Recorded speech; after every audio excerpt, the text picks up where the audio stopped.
जो बजट का जिक्र हुआ है उसको आज पढ़ा देते हैं। ये बजट हमारे संविधान में अनुच्छेद जो है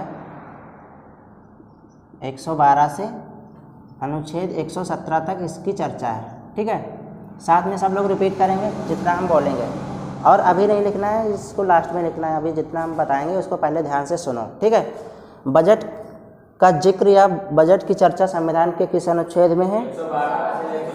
अनुच्छेद 112 से लेकर 117 तक। ठीक है, बजट के बारे में पहले थोड़ा बता देते हैं। हमारे संविधान में बजट जैसा कोई शब्द नहीं है। संविधान में बजट जैसा कोई शब्द नहीं है ही नहीं, तो फिर बजट हम क्यों पढ़ा रहे हैं जब संविधान में लिखा ही नहीं। तो हमारे संविधान में क्या लिखा हुआ है इसकी जगह पर? वार्षिक वित्तीय विवरण। क्या लिखा है? वार्षिक वित्तीय विवरण। ये यहाँ पे आ नहीं पाएगा, थोड़ा नीचे लिखे दे रहे हैं, विवरण। वार्षिक वित्तीय विवरण जो हमारे संविधान में लिखा हुआ है उसी को हम आम भाषा में अब बजट कहने लगे हैं। ठीक है, तो ये बजट नाम किस हम लोगों ने ही दिया है या फिर आम लोगों ने दिया हुआ है वार्षिक वित्तीय विवरण का। ठीक है, तो संविधान में कहीं पर भी बजट का जिक्र नहीं है, बजट शब्द का जिक्र नहीं है ना। उसमें किसका जिक्र है? वार्षिक वित्तीय विवरण का। यही वार्षिक वित्तीय विवरण ही हमारा क्या है? बजट है। अच्छा, बजट होता क्या है पहले ये थोड़ा पहले बता देते हैं। ठीक है, सबसे पहले यहाँ पे बता देते हैं कि बजट होता क्या है, उसके बाद धीरे धीरे इसकी कहानी आगे बढ़ाएंगे। ठीक है, तो बजट होता क्या है? ठीक है, तो सबसे पहले बताते हैं बजट क्या होता है। बजट देखो कुछ नहीं होता है, बस क्या होता है? वित्त मंत्री का एक भाषण होता है। ठीक है, बजट क्या है? वित्त मंत्री का एक भाषण है, और बजट कुछ भी नहीं है। तो बजट हमारा क्या है?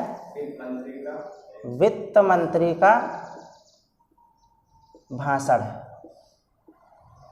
अब कौन सा भाषण? ऐसे वित्त मंत्री यहीं रोड पे आके भाषण देने लगे, क्या वो बजट हो जाएगा? नहीं होगा, है ना। वित्त मंत्री आकर के यहीं रोड पे भाषण दे दे तो हमारा बजट नहीं होगा। भाषण वो भी कहाँ पर? जो संसद में दिया जाए। ठीक है, और उस भाषण में किसका जिक्र हो? भाषण में जिक्र होना चाहिए कि एक वर्ष में कितना उनका जो है, एक साल में कितनी उनकी आय होगी। सरकार को आय कहाँ से होती है, मतलब उनकी इनकम कहाँ से होती है? टैक्स लेते हैं, है ना, हर जगह से टैक्स। बाकी उनके बहुत सारे डिपार्टमेंट, रेलवे है, पेट्रोलियम वगैरह से उनका सारा होता है उनकी आय। ठीक है, तो उनकी जो आय होती है और एक साल में वो कितना पैसा खर्च करेंगे, है ना। एक साल में सरकार का क्या काम है? जनता के लिए सुविधाएं देना, है ना, सड़क बनवाना, कहीं नदी पे पुल बनवाना, है ना, कहीं पर भी जैसे कि एरोप्लेन के लिए हमें क्या बनवाना है? एयरपोर्ट बनवाना, है ना। तो इन सब चीज़ों का निर्माण करवाना। ठीक है, विकास करना, इन्हीं को तो विकास कहते हैं। बिजली की सुविधा देना, तो पैसा वहाँ पे खर्च करेंगे। एक तरफ से टैक्स से पैसा इकट्ठा करेंगे और एक तरफ पैसा खर्च करेंगे। तो एक साल में उनको कितना पैसे की कमाई होगी और एक साल में वो कितना पैसा जो है खर्च करेंगे, इसके बारे में जो भाषण देते हैं वित्त मंत्री, वही हमारा क्या है? बजट। समझ पाए? एक बार फिर से रिपीट कर दे रहे हैं कि एक साल में सरकार के पास कितना राजस्व आएगा। राजस्व को क्या कहते हैं? रिवेन्यू, जो पैसा कलेक्ट करते हैं उसको राजस्व कहा जाता है ना। तो कितना पैसा उनको एक साल में आएगा और कितना पैसा वो एक साल में कहाँ कहाँ खर्च करेंगे, कौन सा विकास करेंगे जनता के लिए, और कितना पैसा खर्च करेंगे, उन सब के बारे में जो भाषण दिया जाता है ना, वही हमारा भाषण क्या है? बजट है, और कुछ भी बजट नहीं है। ठीक है, तो कहने का मतलब यह है कि एक वर्ष में सरकार को कितना राजस्व प्राप्त होगा, सरकार को कितना राजस्व प्राप्त होगा। राजस्व समझ रहे हैं?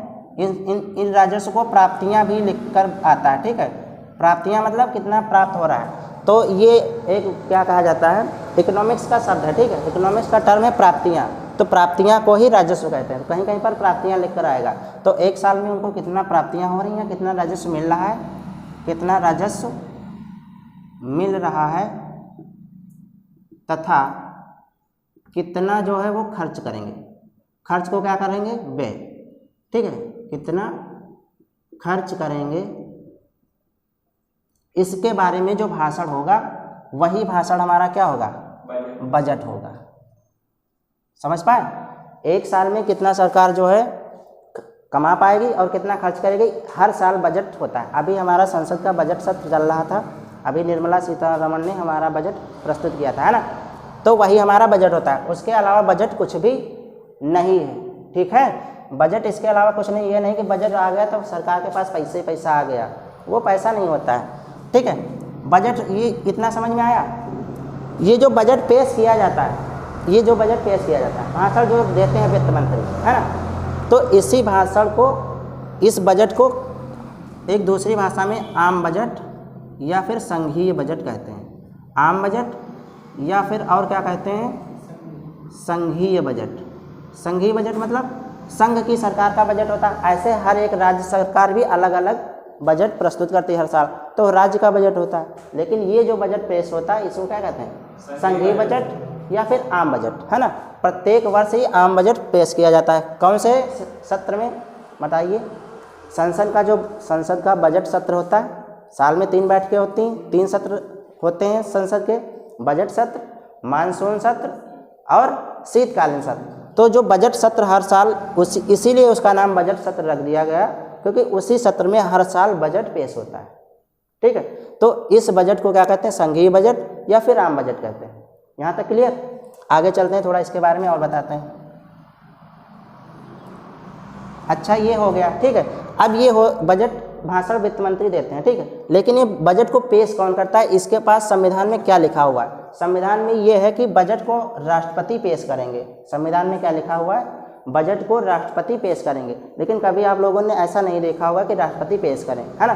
तो राष्ट्रपति पेश करेंगे, लेकिन वो करते नहीं हैं, वो करवाते हैं। किसी भी मंत्री को वो बजट दे सकते हैं कि जाइए हमारा ये भाषण है, जाके वहाँ पर आप पढ़ दीजिए, ठीक है। तो ये दायित्व किसका है, कार्य किसका है, राष्ट्रपति का। लेकिन राष्ट्रपति नहीं भाषण देता, किसी भी मंत्री से वो भाषण दिलवा सकता है, ठीक। बेसिकली ज़्यादातर वित्त मंत्री से दिलवाते हैं। अगर वित्त मंत्री नहीं है तो उनकी जगह पर कोई और भी भाषण दे सकता है ना। अभी हमारे इसके पहले वित्त मंत्री कौन थे, अरुण जेटली, है ना। उनका स्वास्थ्य खराब था, तो उनकी जगह पर पीयूष गोयल जो हमारे रेल मंत्री थे, उन्होंने बजट पेश किया था। एक बार तुम लोगों ने देखा होगा, है ना। तो तब वित्त मंत्री हमारे अरुण जेटली थे, और वो क्या थे, उनका स्वास्थ्य खराब था, तो उनकी जगह पर किसने पेश किया था बजट, पीयूष गोयल जो रेल मंत्री थे, ठीक है। तो बजट पेश करने की शक्ति, बजट कौन पेश करता है, बजट राष्ट्रपति पेश करते हैं। राष्ट्रपति पेश करते हैं, लेकिन जो है वो स्वयं ना करके किसी भी मंत्री से करवा सकते हैं, है ना। पेश करते हैं, लेकिन वह स्वयं पेश ना करके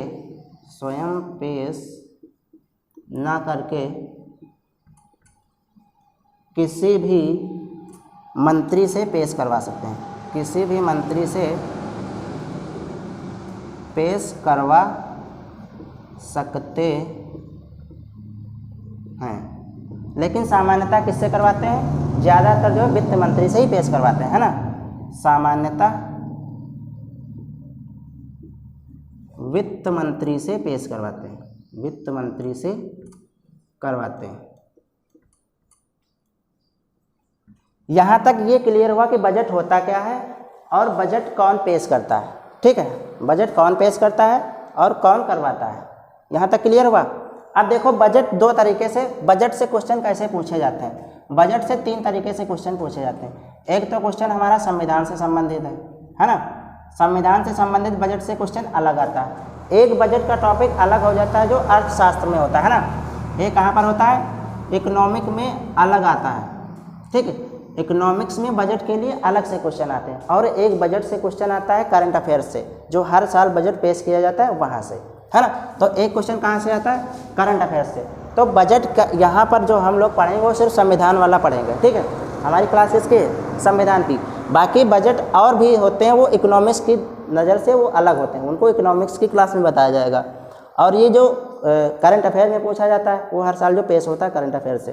तो 3 तरह से बजट से क्वेश्चन आते हैं। बेसिकली यहाँ से क्वेश्चन आए हुए हैं, लेकिन ज़्यादा नहीं आते हैं, तो इस टॉपिक को पढ़ाना नहीं चाह रहे थे, लेकिन बता दे रहे हैं, ठीक है। यहाँ तक क्लियर है, यहाँ तक क्लियर है। तो फिर आगे चलते हैं, चलो आगे देखते हैं, ठीक है। अब इन 5-6 जो अनुच्छेद हैं इनको बता देते हैं, ठीक है। तो सबसे पहले अनुच्छेद 112 में देखते हैं क्या है। अनुच्छेद नंबर 112 में तो अनुच्छेद 112 में क्या बताया गया है कि यही वार्षिक वित्तीय विवरण बताया गया है। ठीक है, तो अनुच्छेद 112 में है वार्षिक वित्तीय विवरण, वार्षिक वित्तीय विवरण। ठीक है, और इसी विवरण को क्या कहते हैं, बजट। और बजट क्या होता है, बजट क्या होता है, कुछ नहीं होता, बस एक भाषण होता है। ठीक है, भाषण आके दे दिया और वही हो गया हमारा बजट। ठीक है, भाषण किस पर भी, कितना सरकार को प्राप्त हो रहा है राजस्व और कितना वो खर्च करेंगे जनता के ऊपर। इस साल हमको ये बनाना है, ये बनाना है, हम एक अस्पताल बनवा रहे हैं, है ना, एक विश्वविद्यालय खोल रहे हैं, इसमें हमको इतने करोड़ रुपए लगेंगे, है ना। तो वही सब होता है, जो भाषण आके पढ़ दिया वही हमारा वार्षिक वित्तीय विवरण या बजट हो जाता है। ठीक है, तो अनुच्छेद 112 के बाद आता है अनुच्छेद 113। अनुच्छेद 113, अब ये बजट उन्होंने आके पढ़ दिया कि हम जो है इस साल यहाँ पर एक अस्पताल बनवाएंगे, हमको जो है 1000 करोड़ रुपए की ज़रूरत है, बहुत ज़्यादा ज़रूरत है ना। तो फिर क्या होगा, अब ये वार्षिक वित्तीय विवरण पढ़ेंगे तो पूरे देश के लिए पढ़ते हैं ना, तो एक ही सेक्टर में तो काम करेंगे नहीं, है ना, हर एक सेक्टर में विकास करना होगा। जैसे कि शिक्षा के क्षेत्र में, स्वास्थ्य के क्षेत्र में, है ना, परिवहन, और ऐसे रक्षा के क्षेत्र में पता लगा जैसे रक्षा मंत्रालय है ना, तो हर एक मंत्रालय को पैसा चाहिए। शिक्षा मंत्रालय कहेगा हम विश्वविद्यालय खोलेंगे, स्कूल बनवाएंगे, नए शिक्षक भर्ती करेंगे, उनको सैलरी देंगे, हमको इतना पैसा चाहिए, है ना, इतना हमको पैसा इस साल लगेगा, है ना। दूसरा मंत्रालय जैसे है कि रक्षा मंत्रालय, कहेंगे हम जो है ब्रह्मोस मिसाइल खरीद रहे हैं और जो राफेल जो है विमान खरीद रहे हैं, हमको इतने करोड़ रुपए चाहिए, है ना, तो वो अलग पैसा मांगेंगे, है ना। हर एक मंत्रालय अलग अलग अपना पैसा बताएगा कि हमको इतना इतना पैसा चाहिए। तो वो पैसा क्या होता है, अनुमानित पैसा होता है ना, फिक्स पैसा तो होता नहीं, वो अनुमान लगाया जाता है कि इतना पैसा होगा। तो उसके लिए क्या होता है, इसी को अनुच्छेद 113 में बताया गया कि इसको कहेंगे अनुदान मांग। अनुदान मांग, जो भी हमने कहा कि बजट में हम ये करेंगे, है ना, वो तो हमने सिर्फ भाषण दिया, अब उसको करने के लिए पैसे की ज़रूरत होगी। तो अनुच्छेद 113 में उसी का जिक्र है कि आपने जो कहा है इस साल करेंगे, उसके लिए आप अनुदान मांगेंगे। अनुदान मतलब सरकार से पैसा मांगेंगे, है ना। सरकार के पास क्या है, संचित निधि, उसका कोई भी एक अकाउंट है कहाँ जहाँ पर पैसा निकले, ऐसे उसमें से 1 रुपया आप नहीं ले सकते, आपको मांग करनी पड़ेगी, है ना। और ये मांग जो होती है अनुमानित होती है, मतलब आकलन लगाया जाता है। तो इसी को क्या कहते हैं, प्राक्कलन। देखो प्राक्कलन में धीरे धीरे आकलन निकल रहा है, आकलन। तो ये अनुमानित पैसा होता है और वही पैसा मांगा जाता है सरकार से, है ना। और मांगते कौन है, अलग अलग मंत्रालय, है ना, हर एक मंत्रालय जो है पैसा मांगता है। तो प्रत्येक मंत्रालय अपना अपना अनुमानित रुपया जो है मांगता है, प्रत्येक मंत्रालय मांगता है। ठीक है, तो ये अनुच्छेद 113 में क्या बताया गया है कि अनुदान की मांग की जाएगी। ठीक है, अभी तक क्या था, सिर्फ बताया कि हमें ये करना है, इतना पैसा ये हम करेंगे। फिर अगले अनुच्छेद में क्या बता दिया, ये करोगे उसके लिए पैसा भी तो मांगना पड़ेगा, किसी से पैसा मांग लिया। अब पैसा तुमने मांग लिया, है ना, अब आगे काम क्या होगा, वो पैसा देंगे, वो पैसा देंगे। घर में तुम्हारा जैसे किसी पापा से कोई काम है, पैसों का तुम्हारा काम है, पापा जी से तुम कहोगे हमको ये लेना है, तो अनुच्छेद 112 में तुमने क्या बताया, हमको ये लेना है। अनुच्छेद 113 में क्या आ गया, पापा के पास हमको पैसे दीजिए, है ना, अनुच्छेद 113 में पैसे दीजिए। और उसके लिए अनुच्छेद 114 में क्या बताया गया कि अब पैसा कैसे तुमको मिलेगा, उसकी प्रक्रिया। ऐसे नहीं मिलेगा पैसा भैया, बहुत तुमको पापड़ बेलने पड़ेंगे, फ्री में पैसा नहीं मिलेगा। तो क्या करना पड़ेगा, इसी को कहते हैं विनियोग विधेयक। विनियोग विधेयक, इसको कहते हैं विनियोग विधेयक। संसद में ला करके तुमको एक विधेयक लाना होगा। ठीक है, विधेयक मतलब बिल, विधेयक मतलब बिल। संसद में एक बिल लाना होगा और उसको पास कराना होगा। बिल पास होने की प्रक्रिया क्या है, लोकसभा राज्यसभा दोनों जगह पास हो और राष्ट्रपति के साइन हो, तब जाके विनियोग विधेयक पास होता है। तो तुमको अनुच्छेद 113 में क्या है, एक संसद में विधेयक लाना होगा। विधेयक का नाम क्या है, बोलो सब लोग, विनियोग विधेयक, बोलो विनियोग विधेयक। और इस विनियोग विधेयक को संसद पारित करती है। कौन पारित करता है, संसद में पारित करती है ना। संसद में जब तक कोई विधेयक पारित नहीं होगा तब तक कोई काम हो ही नहीं सकता। संसद में कैसे पारित होता है, राज्यसभा लोकसभा पारित कर दे और राष्ट्रपति साइन कर दे, संसद में पारित हो गया। और जब विनियोग विधेयक पारित हो गया, जब विनियोग विधेयक पारित हो गया उसी के बाद पैसा निकलेगा, उसके पहले आपको एक पाई नहीं मिलेगी। समझ पाए? तो विनियोग विधेयक के पास होने के बाद, विनियोग विधेयक के पारित होने के बाद ही, पारित होने के बाद ही धन निकलेगा। जब तक विनियोग विधेयक पास नहीं होगा, जब तक विनियोग विधेयक पास नहीं होगा तब तक धन नहीं निकाल सकते। जब तक विनियोग विधेयक पारित नहीं होता तब तक धन नहीं निकाल सकते।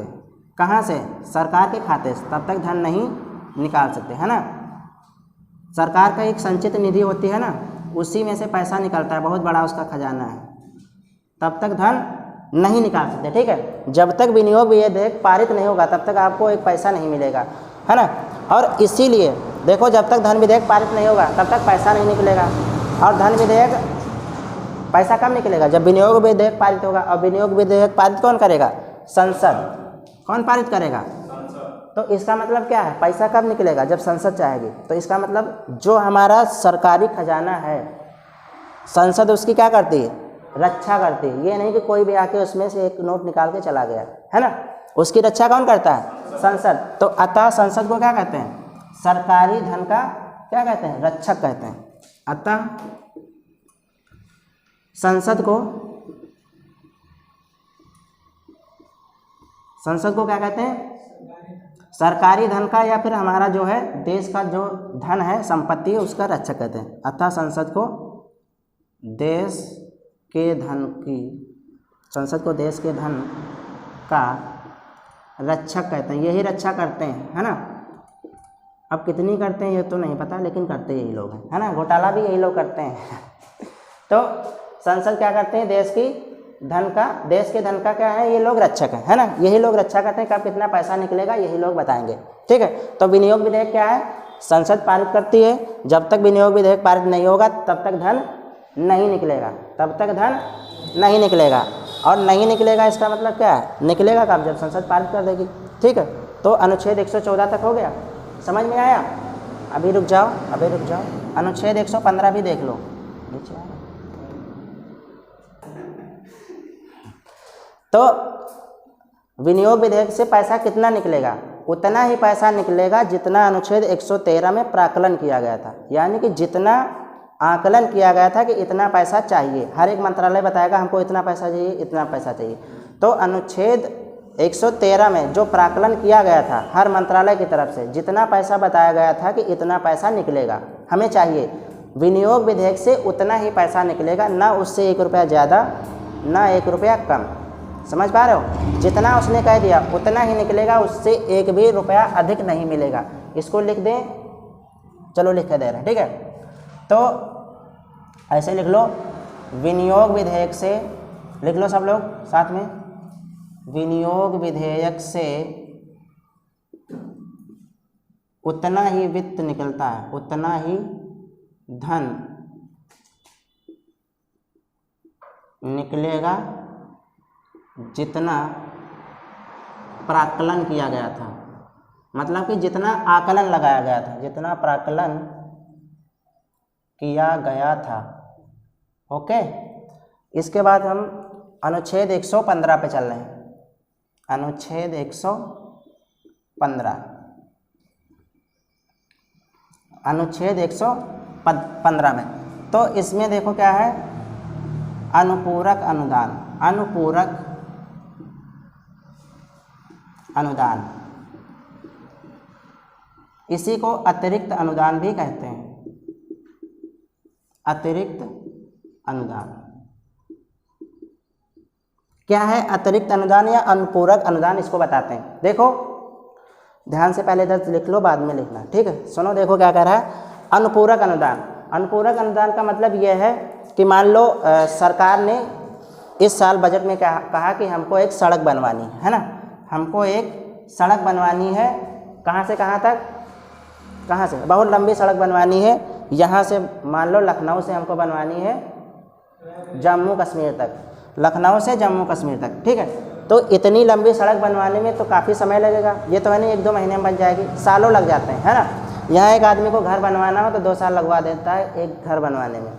तो एक सड़क इतनी लंबी बनवाने में लगभग 10 वर्ष तो मान के मिनिमम चलो, है ना, 10 वर्ष तो लग ही जाएंगे, ठीक है। अब 10 वर्ष लगेंगे और यहाँ पे विनियोग विधेयक से पैसा इस सड़क के लिए कितना मिला होगा बताओ, उतना ही धन मिला होगा जितना प्राकलन करके बताया गया होगा। और आकलन कितना किया जाता है उस समय पे, इतने पैसे में हमारा बन जाएगा, ठीक है, उतना ही पैसा निकला होगा, है ना। आकलन जितना किया गया होगा उतना पैसा निकला होगा। अब 10 साल में ये तो है नहीं कि जो चीज़ अभी है 10 साल बाद उतने रुपए के ही मिलेगी, है ना। अभी जो है डीजल कितने रुपए में, 90 के आसपास है, और अभी 2-3 साल पहले, 4 साल पहले ये 62-65 के आसपास था, है ना। तो 3-4 साल में ही 1.5 गुना हो गया।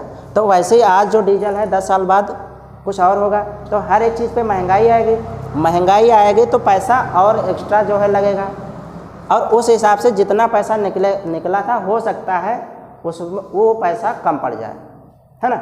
उस सड़क को पूरा बनाने के लिए पैसा कम पड़ जाए। अगर पैसा कम पड़ गया तो ये वाला काम तो रुक जाएगा। अब आगे पैसा ही नहीं तो आधी रोड बन गई, है ना, आधी रोड बन गई, अब आधी बन ही नहीं पा रही तो क्या किया जाएगा। अब उस प्रोजेक्ट को तो पूरा ही करना है, तो सरकार क्या करेगी, अलग से एक जो है अतिरिक्त अनुदान की मांग करेगी कि भैया पैसा हमारे पास कम पड़ गया। ऐसी बात है कि आपने पैसा दिया था उस समय के हिसाब से और आज जो है महंगाई बढ़ गई, है ना, महंगाई कुछ ज़्यादा ही बढ़ गई तो पैसा हमारे पास कम पड़ गया। अब हमें चाहिए क्या, अतिरिक्त अनुदान, एक्स्ट्रा रुपया दो, है ना। तो अनुपूरक अनुदान, तो इसी को क्या कहते हैं, अनुपूरक अनुदान या अतिरिक्त अनुदान। ये कब लाया जाता है, पहले से चल रहा कोई कार्य जब जो है उसमें पैसा कम पड़ जाए उसके लिए, है ना। पहले से चल रहे कार्य के लिए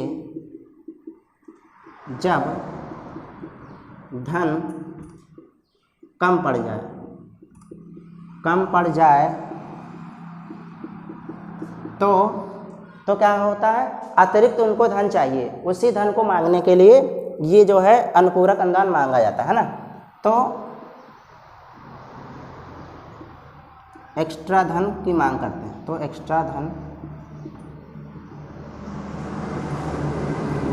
धन की जो मांग है वही हमारा अनुपूरक अनुदान है। ओके, समझ में आया नीरज, समझ पा रहे हो? हाँ समझ, ठीक है। अनुच्छेद 116, अब आगे अनुच्छेद 116 में क्या बताया गया है, लेखा अनुदान। लेखा अनुदान मार्कर दूसरा लाइए, वेयर इज द मार्कर। इस अनुच्छेद में क्या बताया गया है, लेखा अनुदान या लेखानुदान बजट का एक ही प्रकार है, ठीक है। इसमें क्या बताया गया, लेखा अनुदान बजट। क्या करते हैं, 2 बजट एक साथ बता देते हैं, एक तरफ लेखा अनुदान बजट और एक तरफ हमारा है, क्या नाम था, नहीं याद आ रहा, ठीक है। लेखा अनुदान बजट क्या होता है, लेखा अनुदान बजट। देखो सरकार हर साल बजट पेश करती, लेकिन बजट जो होता है पूरे 1 साल के लिए होता है। बजट क्या होता है, पूरे 1 साल के लिए कितना पैसा कमाएंगे, कितना पैसा खर्च करेंगे, वही तो उसी का विवरण ही तो है हमारा बजट, है ना।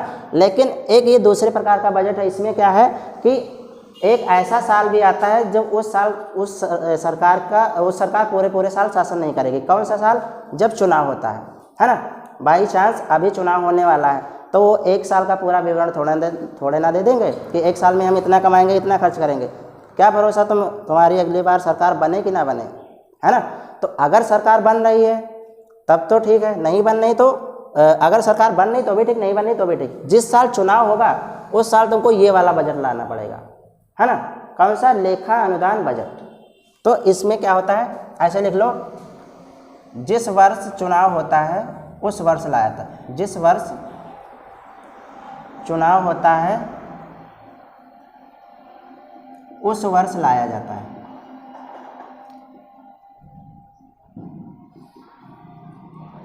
है ना। बाई चांस इस वर्ष फरवरी मार्च में उनका जो है बजट ले आए, बजट सत्र लाना है तो बजट सत्र तो चलेगा ही चलेगा, और बजट सत्र में इस साल जो है उनका चला। लेकिन आगे क्या हुआ कि अभी जो है जून जुलाई अगस्त में इलेक्शन भी होना है, जून जुलाई अगस्त में इलेक्शन भी होना है, तो इलेक्शन होना है तब तो सरकार बदलेगी या फिर वही रहेगी, लेकिन इलेक्शन होना है तो उस साल आप पूरे साल का विवरण नहीं प्रस्तुत कर सकते, है ना। तो जिस वर्ष चुनाव होता है उस वर्ष ये लाया जाता है। और इसमें क्या होता है कि इसमें सिर्फ जो है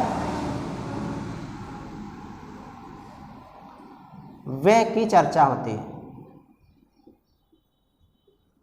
देखो बजट नॉर्मली आम बजट में क्या होता है, उसमें एक साल में कितना उनको पैसा मिलेगा और एक साल में वो कितना खर्च करेंगे, वो आम बजट में होता है। लेकिन इस लेखानुदान बजट में क्या होता है, सिर्फ सरकार बताती है व्यय कि हम इतना पैसा खर्चा करेंगे। इसमें क्या बताती है, सिर्फ और सिर्फ व्यय से बात होती है और किसी भी मुद्दे पर बात नहीं होती। वो कहते हैं भैया इलेक्शन आने वाला है अभी, लेकिन 2-3 महीने में हमको सबकी सैलरी देना है, इतने शिक्षक हैं, इतने हमारे पास सैनिक हैं, इतने जो है कर्मचारी हैं, उनकी सैलरी भी तो देना है, तो हमको एडवांस में रुपया दे दीजिए, है ना। एडवांस में रुपया दे दीजिए, इतना खर्चा है, ताकि लोगों की सैलरी ना रुके, ताकि जो काम चल रहा है वो ना रुके। तो एडवांस में ये पैसा ले लिया जाता है सरकार की तरफ से, भारत के संचित निधि से, ठीक है। तो इसमें सिर्फ किसकी चर्चा होती है, व्यय की, और ये पहले ही ले लिया जाता है, इसीलिए इसको क्या कहते हैं, इसको अग्रिम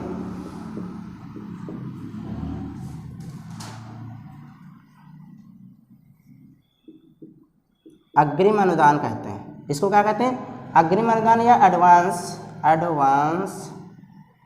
अनुदान कहते हैं। मतलब ये अनुदान या फिर भुगतान कह लो, ये पहले ही जो है पैसा ले लेते हैं, ठीक है, कह देते हैं हमको इतना पैसा जरूरी है, लोगों को सैलरी देना, ये सब काम है, हमको ये पैसा दे दीजिए, तो इसी को अग्रिम अनुदान या अग्रिम भुगतान कहते हैं, ठीक है। इसकी चर्चा किस अनुच्छेद में, अनुच्छेद 116 में है। जिस वर्ष चुनाव होता है उस वर्ष लाया जाता है, ठीक है। और इसमें सिर्फ व्यय की चर्चा होती है, इसमें कितनी उसको प्राप्तियां होंगी उसकी चर्चा नहीं होती, ठीक है। तो अनुच्छेद 116 भी क्लियर हो गया होगा, ठीक है। चलो इसको लिखो जल्दी से, कटौती बता दिया जाए, शुरू करें। देखो आगे इसी में एक चीज़ और तो बता देते हैं। देखो एक बजट होता है अंतरिम बजट, वो अनुच्छेद 116 में नहीं है, ठीक है। एक चीज़ और होती है, बताना नहीं चाह रहे थे लेकिन हम बता देते हैं, अंतरिम बजट। पहले लाइन खींचा था फिर नहीं बता रहे, तो अंतरिम बजट बता देते हैं। अंतरिम बजट क्या होता है, वो अनुच्छेद 116 में नहीं है, ध्यान रखना, ठीक है। इसके लिए अलग से कोई अनुच्छेद नहीं है संविधान में, ठीक है। अंतरिम बजट क्या होता है, सेम लेखा अनुदान के जैसा ही बजट ये भी होता है। ये भी उस वर्ष लाया जाता है जिस वर्ष चुनाव होता है, ठीक है। जिस वर्ष चुनाव होता है उसी वर्ष लाया जाता है, जिस वर्ष चुनाव होता है। अभी बता रहे हैं इसमें और इसमें क्या अंतर है। जिस वर्ष चुनाव होता है उस वर्ष लाया जाता है, उस वर्ष लाया जाता है, ठीक है। अब जिस वर्ष चुनाव होगा, बाई चांस मान लो 2-4 महीने बाद चुनाव है, तो जितने महीने बाद चुनाव होता है उतने महीने के लिए ही ये लाया जाता है ना। तो जितने महीने बाद चुनाव होगा उतने महीने के लिए लाया जाता है ना। यह पूरे वर्ष के लिए नहीं, बल्कि यह पूरे वर्ष के लिए नहीं, बल्कि कुछ महीनों के लिए होता है।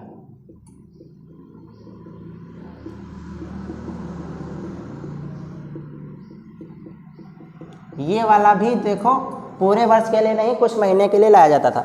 ऐसे लेखा अनुदान भी, बजट भी पूरे वर्ष के लिए नहीं, कुछ महीनों के लिए ही लाया जाता था, क्योंकि आगे चलकर चुनाव था, है ना। तो जहाँ तक चुनाव नहीं होता वहाँ तक ये लाया जाता है। 2 महीने बाद चुनाव तो 2 महीने के लिए लाया जाएगा, 4 महीने बाद चुनाव हो तो 4 महीने के लिए लाया जाएगा। ऐसे ये वाला भी था, अगर जिस वर्ष चुनाव होगा उस वर्ष ये भी लाया जाता है अंतरिम बजट, है ना। 4 महीने बाद तो 4 महीने के लिए बजट लाया जाएगा, 1 महीने बाद चुनाव तो 1 महीने के लिए लाया जाएगा, ठीक है।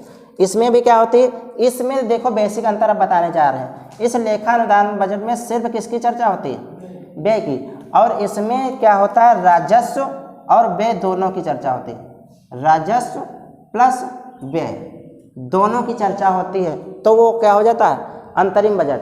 अगर सिर्फ व्यय की चर्चा की, हमको पैसा ही चाहिए और कुछ चाहिए नहीं, तो वो फिर हो जाता है लेखा अनुदान बजट। और राजस्व और व्यय दोनों की चर्चा कर दे तो फिर क्या हो जाएगा, अंतरिम बजट। राजस्व को और क्या कहते हैं, प्राप्तियां कहते हैं, कितना सरकार एक साल में धन प्राप्त कर रहा है, ठीक है। व्यय को और क्या कहते हैं, खर्च। व्यय को और क्या कहते हैं, खर्च। तो एक साल में नहीं, मतलब जो अभी इलेक्शन से पहले का समय बचा है उतने समय में सरकार को कितना प्राप्त होगा और कितना वो खर्च करेगा, उसका जो बजट पेश किया जाता है उसको क्या कहते हैं, अंतरिम बजट, है ना, अंतरिम बजट। इसी को मिनी बजट भी कहते हैं। इसका दूसरा नाम क्या है, मिनी बजट, ठीक है। इसका दूसरा नाम क्या है, मिनी बजट। और इसका दूसरा नाम क्या है, एडवांस भुगतान या एडवांस पेमेंट जो लिया जाता है, ठीक है। तो इसका दूसरा नाम मिनी बजट। छोटा बजट है, पूरे साल के लिए नहीं लाया जाता, कुछ समय के लिए लाया जाता है। तो सेम वैसे ही होता है जैसे आम बजट होता है, लेकिन ये कुछ समय के लिए लाया जाता है, पूरे समय के लिए नहीं लाया जा सकता। लेखा अनुदान में क्या है, ये भी कुछ समय के लिए लाया जाता है, पूरे साल के लिए नहीं लाया जाता, लेकिन इसमें सिर्फ व्यय की चर्चा होती है। सिर्फ किसकी चर्चा होती है, व्यय की। और इसको क्या कहते हैं, अग्रिम भुगतान या एडवांस भुगतान कहते हैं। इसके लिए एक और चीज़ इम्पॉर्टेंट है कि लेखा अनुदान के लिए हमें विनियोग विधेयक लाने की ज़रूरत नहीं होती। विनियोग विधेयक मतलब आम बजट जैसे पेश किया उसके लिए हमें विनियोग विधेयक लाना होता था, तभी पैसा निकलता था। लेकिन लेखा अनुदान बजट अगर आ रहा है तो आपको विनियोग विधेयक लाने की कोई आवश्यकता नहीं, आपको पैसा ऐसे ही मिल जाएगा। ये सरकार क्या करती है, इमरजेंसी में पैसा लेती है ना, कि हमको पैसा चाहिए इतने महीने के लिए तो दे दीजिए। तो इसके लिए हमें अलग से कोई विनियोग विधेयक लाने की आवश्यकता नहीं है। तो इसके लिए विनियोग विधेयक की आवश्यकता नहीं होती है, ऐसे ही पैसा निकल जाता है। विनियोग विधेयक समझ रहे हो सब लोग। अभी जो इससे जस्ट पहले बताया है अनुच्छेद 114 अनुच्छेद 114 में विनियोग विधेयक। तो लेखा अनुदान के लिए विनियोग विधेयक की आवश्यकता नहीं होती। बिना विनियोग विधेयक लाए ही यहाँ से धन निकल जाता है, जबकि अंतरिम बजट और आम बजट के लिए विनियोग विधेयक लाना होगा। इसके अलावा आपको पैसा एक पाई नहीं मिलेगा, चाहे जितना सर पाओ पटक लो। समझ पाए सब लोग, समझ पाए भैया, दिनेश, क्लियर है, ठीक है। अनुच्छेद लास्ट बचा अनुच्छेद 117। तो अनुच्छेद 117 में जो है क्या बताया गया है, वित्त विधेयक के बारे में बताया गया है, ठीक है। अनुच्छेद 117 में क्या है, वित्त विधेयक, ठीक है। वित्त विधेयक दो प्रकार के होते हैं, ठीक है, वहाँ पे हमें नहीं जाना है, ये पीछे की क्लास में विधेयकों में बता चुके हैं। तो अनुच्छेद 117 में क्या है, वित्त विधेयक। तो हमारा अनुच्छेद 112 से 117 तक क्लियर हो गया, ओके। अब आगे थोड़ा देख लेते हैं इन विधेयकों से बारे में। एक टर्म आता है गिलोटिन, एक टर्म आता है गिलोटिन। क्या होता है, गिलोटिन कटौती तुम लोगों को विधेयक में बताया था, ठीक है। यहाँ पर बताओ गिलोटिन क्या होता है। गिलोटिन एक टर्म आता है, गिलोटिन विधेयकों में बताया था, तुम लोग बताओ गिलोटिन किसे कहते हैं। गिलोटिन जब हम लोग प्रस्ताव बता रहे थे उस समय बताया था, प्रस्ताव लाया था उस समय कटौती बताई थी, और उन्हीं में एक गिलोटिन भी बताया था, है ना। तो गिलोटिन क्या होता था, जब कोई कार्य चल रहा होता था और मतलब कि मेन पॉइंट पे हमें जब काम करवाना होता था, बीच का कुछ चर्चा काट देते थे, उसी को गिलोटिन कहते थे। ऐसे ही ये भी बजट में भी होता है ना। बजट का सत्र चल रहा है, बजट पे चर्चा चल रही है ना। अब लग रहा है कि इसमें बजट पे चर्चा होते होते ज़्यादा समय हो रहा है ना, समय क्या हो रहा है, ज़्यादा हो रहा है। तो अध्यक्ष क्या कर सकते हैं, उस पर जो है क्या कहते हैं, समय जब कम बचे तो क्या करते हैं, या फिर उनका मन उब जाए कि अब हम नहीं करवाएंगे चर्चा, है ना, अब हमें चर्चा ही नहीं करवानी, तो क्या करेंगे, चर्चा को रोक करके कि बस चर्चा खत्म, अब बिल को पास करवाओ। अब क्या करो, अब वोटिंग होगी, अब कुछ नहीं होगा, है ना। अब चर्चा जितनी होनी थी हो गई, सारा खत्म, अब सिर्फ क्या होगी, वोटिंग होगी। तो जब समय कम बचे या समय के अभाव में चर्चा को रोककर क्या करवाना, वोटिंग करवाने को क्या कहते हैं, वोटिंग करवाना गिलोटिन कहलाता है ना। वोटिंग करवाने को गिलोटिन कहते हैं। पता लगा बहुत देर से चल रहा उनकी चर्चा, खत्म नहीं हो रही, है ना। तो कहना बस बहुत हुई तुम्हारी चर्चा, अब कुछ नहीं होगा, अब सीधे क्या होगी, वोटिंग होगी। तो उसी को क्या कहते हैं, गिलोटिन कहते हैं। ठीक है, उसी को क्या कहते हैं, गिलोटिन कहते हैं। बाकी गिलोटिन हमारा कुछ और नहीं है। इसके अलावा बजट में कुछ कटौती होती है, उनको थोड़ा ऐसे शॉर्ट में बता देते हैं, इंपॉर्टेंट ज़्यादा नहीं है हमें लग रहा है, होंगे तो फिर अपर क्लासेस के लिए होती हैं। ठीक है, अपर एग्जाम के लिए यहाँ पे नहीं होती। थोड़ा कटौतियों के बारे में देख लेते हैं। कटौती, बजट में कटौती, हम लोगों ने प्रस्ताव में भी कटौती बताई थी। ठीक है, वो कटौती दूसरी थी और ये कटौती दूसरी है। ये किस में कटौती है, बजट में कटौती है। ठीक है, बजट में कटौती है। ठीक है, तो चलो साथ में बोलो सब लोग, कटौती कितने प्रकार की, 3 प्रकार की कटौती। सबसे पहली नीतिगत कटौती, नीतिगत कटौती। दूसरी है हमारी अर्थगत कटौती, अर्थगत या आर्थिक कटौती, इसको आर्थिक कटौती कर दे रहे हैं, अर्थगत या फिर आर्थिक कटौती।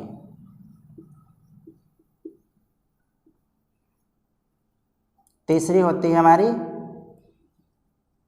सांकेतिक तीसरी क्या होती है,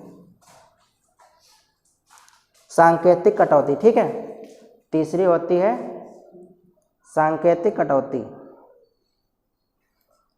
तीसरी सांकेतिक कटौती, लिख लो जल्दी से।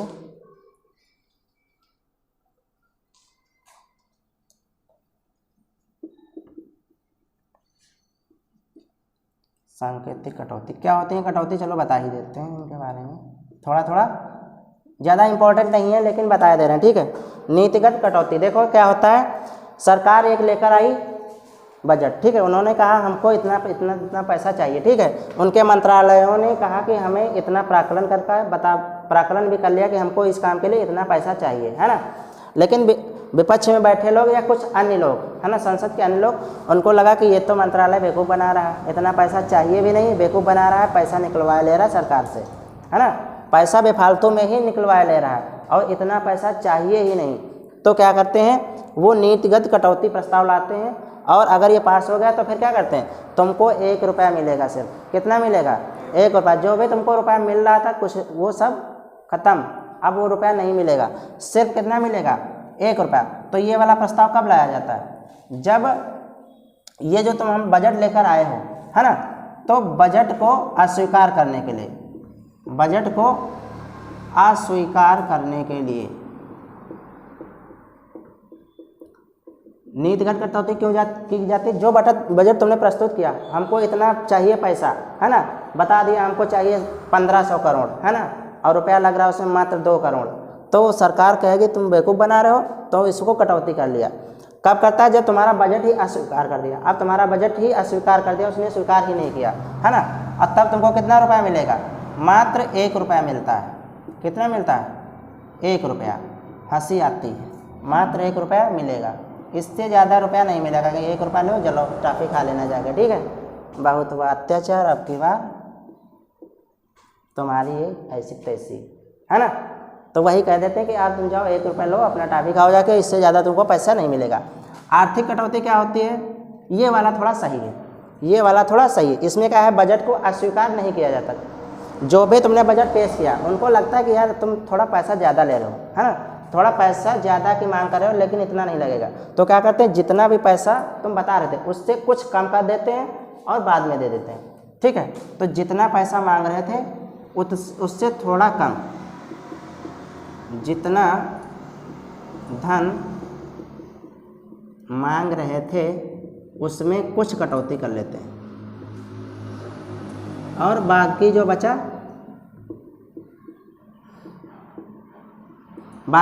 उतना पैसा दे देते हैं। तो ये हमारी आर्थिक कटौती हो जाती है, मतलब धन में थोड़ी की कटौती कर लेते हैं। उसके बाद बचा हमारा सांकेतिक कटौती। ठीक है, तो सांकेतिक कटौती क्या है, इसमें देखो क्या शब्द आ रहा है, यहाँ पे आ रहा था अर्थ कटौती, है ना, यानी कि अर्थ माने क्या होता है, धन, धन में कुछ कटौती कर ली, ठीक है। यहाँ पे सांकेतिक कटौती, यहाँ पे संकेत देते हैं कि कटौती करते नहीं, नाम मात्र की कटौती करते हैं, बस संकेत देते हैं कि हम जो है इसमें कटौती कर रहे हैं। तो ये वाला कब लाया जाता है, जब जो तुम बजट लाए हो उस पर असहमति दिखाते हैं कि हम इससे सहमत नहीं, थोड़ा अपना रोष दिखाते हैं, गुस्सा है। ठीक है, तो बजट पर क्या दिखाने के लिए, असहमति दिखाने के लिए। असहमति दिखाने के लिए कटौती की जाती है। ये वाली कटौती की जाती है असहमति दिखाने के लिए, और मात्र 100 रुपये काट लिए जाते हैं। 100 रुपये काट लिए जाते हैं, इससे ज़्यादा नहीं। ठीक है, जो भी तुम पैसा मांग रहे थे उसमें से 100 रुपये कटौती करके आपको दे दिए जाएंगे। दिखाएंगे कि हम भैया आपसे असहमत हैं, हमें गुस्सा आ रही बहुत ज़्यादा, कुछ कर नहीं पा रहे, लेकिन तब भी हम 100 रुपये काटे ले रहे हैं। समझ पा रहे हो? 100 रुपये फिर भी वो काट लेते हैं। तो ये हो गया हमारा सांकेतिक कटौती। ये 3 कटौतियाँ समझ में आई सबको। नीतिगत कटौती, बिल्कुल बजट को अस्वीकार कर देंगे, 1 पैसा से मतलब 1 पैसा मिलेगा, 1 रुपया मिलेगा, है ना। ऐसा नहीं खाली हाथ भेज देंगे, 1 रुपया तुमको दे देंगे टॉफ़ी खाने के लिए, खा सकते हो। उसके बाद आर्थिक कटौती सही है, सरकार को लग रहा है कि ज़्यादा पैसा मांग रहे हो, इतना नहीं, 500 करोड़ मांग रहे हो, 300 करोड़ में काम चल जाएगा, तो 300 करोड़ दे देंगे, 200 करोड़ काट लेंगे। ठीक है। फिर सांकेतिक कटौती, इसमें क्या कुछ होता नहीं है, सिर्फ असहमति दिखाते हैं, हम सहमत नहीं हैं, हमको थोड़ा गुस्सा आ रहा है तुम्हारे ऊपर, है ना। तो क्या कहते हैं, जितना पैसा मांग रहे थे उसमें से 100 रुपया काट लेते हैं और बस ये सांकेतिक कटौती हो जाती है। तो ये था हमारा पूरा बजट अनुच्छेद 112 से अनुच्छेद 117 तक। ये पूरा बजट कंप्लीट हुआ। इसका एक बार रिवीजन करवा देते हैं फटाक से 2 मिनट में, और तुम लोग जाओ। ठीक है, चलो तुरंत जल्दी से रिवीजन करते हैं। सब लोगों को बोलना है, ठीक है, सब लोगों को बोलना है, कोई जो है शांत नहीं बैठेगा। तो बजट क्या है, सब लोग बोलो जल्दी से, बजट बोलो क्या है। हाँ, वित्त मंत्री का एक बस भाषण है और कुछ नहीं है। ठीक है, बजट क्या है, वित्त मंत्री का भाषण है और कुछ नहीं है। बजट का जो है जिक्र हमारे संविधान के किस अनुच्छेद में है, अनुच्छेद नंबर 112 में बजट का जो है जिक्र है या इसके बारे में चर्चा है। और इस बजट शब्द की चर्चा नहीं है संविधान में कहीं भी। हमारे संविधान में जो बताया गया है शब्द, उसका नाम है वार्षिक वित्तीय विवरण। हमारे संविधान में क्या बताया गया है, वार्षिक वित्तीय विवरण। ये हमारा अनुच्छेद 112 कंप्लीट हुआ। अनुच्छेद 113 में क्या हुआ है बताइए। जो बजट तुमने पास करवाया है या पेश किया है उसके लिए अब हमें अनुदान मांग करना है ना। अलग अलग मंत्रालय जो है सरकार से पैसा मांगते हैं। ठीक है, तो पैसा मांगते हैं, पैसा कैसे निकलेगा उसके लिए अनुच्छेद 114 में बताया गया है। अनुच्छेद 114 में क्या बताया गया है, विनियोग विधेयक की चर्चा है ना। विनियोग विधेयक को संसद में पास करवाओ, अगर विनियोग विधेयक पास हो गया तो आपका पैसा निकल आएगा, और उतना ही पैसा निकलेगा जितना आपने अनुच्छेद 113 में प्राकलन किया था या आकलन किया था। प्राकलन मतलब एक आकलन, है ना। तो जितना आकलन आपने अनुच्छेद 113 में किया था उतना पैसा आपको अनुच्छेद 114 में मिल जाएगा। ठीक है, उसके बाद अनुच्छेद 115 में पहले से कोई कार्य चल रहा था और उसमें जो है धन की कमी हो गई, पैसा कम पड़ गया, तो अतिरिक्त आपको अनुदान मिल जाएगा इस अनुच्छेद से। ठीक है, तो अतिरिक्त अनुदान की मांग किससे करते हैं, अनुच्छेद 115 से। इसके बाद अनुच्छेद 116 में क्या है, लेखा अनुदान बजट। लेखा अनुदान बजट, ये क्या बजट होता है, ये जो है जिस वर्ष चुनाव होता है उस वर्ष पेश किया जाता है, और इसमें सिर्फ क्या हो, पैसा मांगा जाता है। इसमें कितना हम कमाएंगे वो नहीं बताया जाता, सिर्फ 2, 4, 6 महीने के लिए आता है, और कितना हमको पैसा चाहिए वो हमको इसमें मांग करते हैं। और इस वाले बजट के लिए हमें जो है विनियोग विधेयक लाने की ज़रूरत नहीं होती, बिना विनियोग विधेयक लाए ही यहाँ से पैसा निकल आता है। ठीक है, लेखा अनुदान बजट से। एक अंतरिम बजट भी होता है सेम ऐसा ही, एक दूसरा बजट होता है अंतरिम बजट। अंतरिम बजट, ठीक है, अंतरिम बजट समझ जाना तुम लोग, क्या लिख रहा हटो, अंतरिम बजट। ठीक है, तो अंतरिम बजट जो होता है सेम यही होता है, उसी साल लाया जाता है जिस साल चुनाव होता है। इसमें क्या होता है, ये आम बजट की तरह पूरा इसका प्रोसेस रहेगा, कितना कमाएंगे कितना खर्चा करेंगे सब कुछ होगा। ठीक है, और इस अंतरिम बजट को और एक नाम से जानते हैं, क्या नाम उसका है, मिनी बजट।